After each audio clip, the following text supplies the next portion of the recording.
Hey there, friends. Nibs again. Out here in the garage tonight. Do a little bit of goofing around, and I have a pretty cool mail call for you guys for tonight. Um, Only one thing that's even a little bit gun related, but mostly, if you guys haven't noticed, I've been kind of going down that collector's knife trail recently, and I actually was out kicking some cans locally here too, and I found a couple of treasures. And I'll show you those first. I actually have them right here in my pocket. They are very small, so so the first one is another what I've seen called a tuxedo knife. The other two tuxedo knives I have are Colonial brand, but this one is actually a Camillus branded unit, and and we'll do a much better review on this down the road, but per the Tang stamp, this dates in the 60s. This is a model 49, and I was doing a little bit of research. I haven't really researched it to a great extent yet, but I did a little bit of research on it.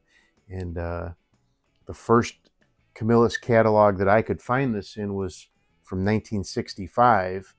And this has the Tang stamp that would have been in the 60s to maybe like early 70s. So it's a pretty old knife. So anyway, it's in really awesome shape. The other local find that I have, and it's going to be very tough to see, but I'll try to put some pictures up here. I've got a couple really good pictures of this, but this thing is really tiny. You can see how small it is compared to my fingernail. But this is a New York World's Fair souvenir knife, and it actually is really fantastic shape. But the blade is not rusted at all, has no maker's mark on it whatsoever. But the New York State Fair, or New York State World's, hosted the World's Fair two times, once in 1939 and again in 1964 from what I've read. But the logo that is on this blade definitely dates this one to the 1939 World's Fair. So that is really, really stinking cool. It's got, oh, gonna hurt myself. It's got a knife. It's got a little keychain on one end, keychain ring on one end, and then this little tiny blade, probably about an inch long. But look at the mirror finish still on that chrome plated blade. And it is sharp too. So that's really cool. So now I do have a couple packages here for a mail call. Most of them are knives. But we'll open the one that's not a knife first. I think this one's not a knife. So got my Ozark Trail. This one will be a collector someday. But it's really sharp. So this actually is coming in. It is for, so I bought this one at the same time, and it came in a week ago. But this is a shot checker for 177 caliber. Now this one is also a shot checker, but is for 22 caliber. And somebody asked me what they were for, and that's fine. But hopefully I explained that well enough. But the way these work is, if you have a shot that's like, you think it's on the line, but you're not really sure, you can take these plugs, they call them, and stick it in the hole, and it will give you a much better idea of whether you're, and this one actually has a little magnifying glass, so it really gives you a much better view of whether your shot actually went. So if you're shooting competition and you shoot a shot and it just barely touches the line, you get to go into the next higher, usually most scoring is done by what they call best edge, and you get to go into the next highest scoring ring of the target. So you use that to check that. So that's what that's for. All right, so now this one is I think very collectible knife that I found on eBay. It looked like it was in very good shape on the pictures from eBay. Wow, he's got it really well wrapped.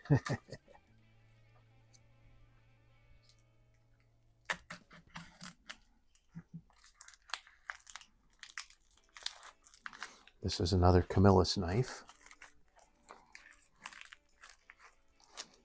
Almost had it open. Now this one is, so Camillus had a couple of different like tiers of knives that they did. I think, so this is a Camco brand. I don't know if you can see that.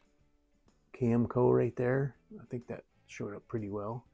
But so from what I recall, the Camco brand was kind of like their budget brand. They had the Camco, then they just had the standard Camillus cutlery line, and then they had what they called their silver sword line, which was their premium knife line. I have a couple of silver swords as well, but this one really looks to be in pretty nice shape. It does have that long Camillus nail nick, like you see a lot of times. This one is a model 772. I haven't done any research on when this one would have actually been made, but it's very interesting. It's got these funny shaped blades, but I think that is I think that's the way they came, because all of the blades are like that. But we'll do a little more research on this and do a full review on this guy down the road. So that's knife number 3 for today.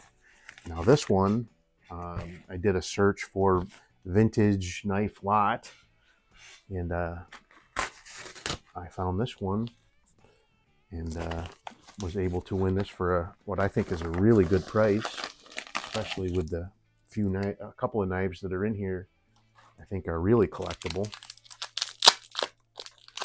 Did not pay a lot for this lot of knives, but I think there's five total knives in here.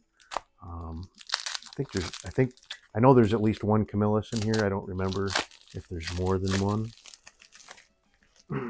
Boy, it looks like, okay, yeah, there's 5. Okay, I thought it felt like more when there was in the roll here, but so did a great job of packing them, and then they just stuck them all in together with each other. So all right, so let's just take a look at each one of these individually.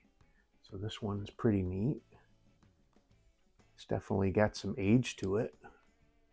This one actually is a Boker, so that was one that I really thought was kind of nice. Doesn't have any snap in the blades, but that might just be, it doesn't look like the spring. That one's got a little snap, so probably just needs some oil. But a neat old Boker. I don't know much about Bokers. I didn't know much about Bokers until I got that that one collectible one there, but it's a German-made knife. That's really cool. And let's see, what's the next one? The next one is a Camillus, nice Camillus. Let's see what model it is. Does it have a model number on that one?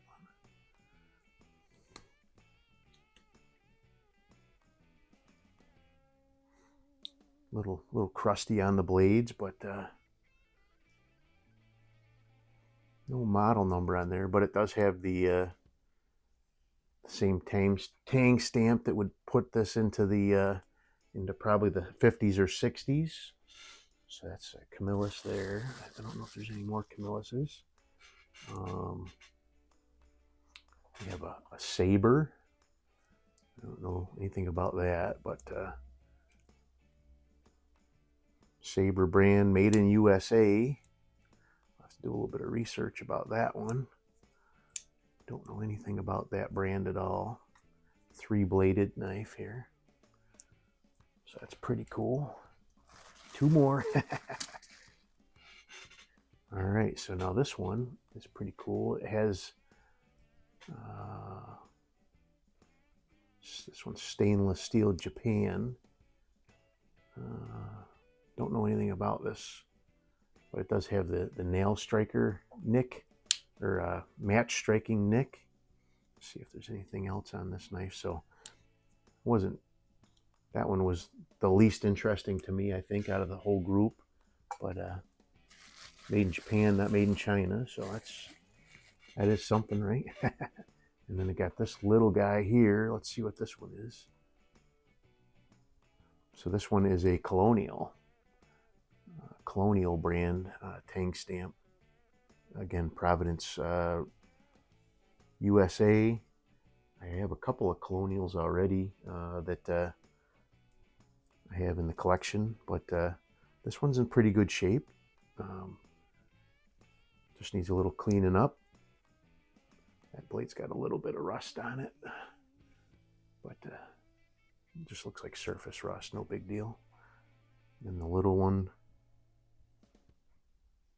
just again a little bit of surface rust, but that'll clean up. But so I think for what I paid for this lot of knives, I mean this Camillus is probably worth more than what I paid for that whole lot of knives. And I think this Boker one's pretty cool too. I don't know much about the Boker brand again, but that one is very interesting. So, but there you go. Pretty cool stuff. I really like this Camco I got as an individual knife, but it was, again, very inexpensive. I only shop for deals.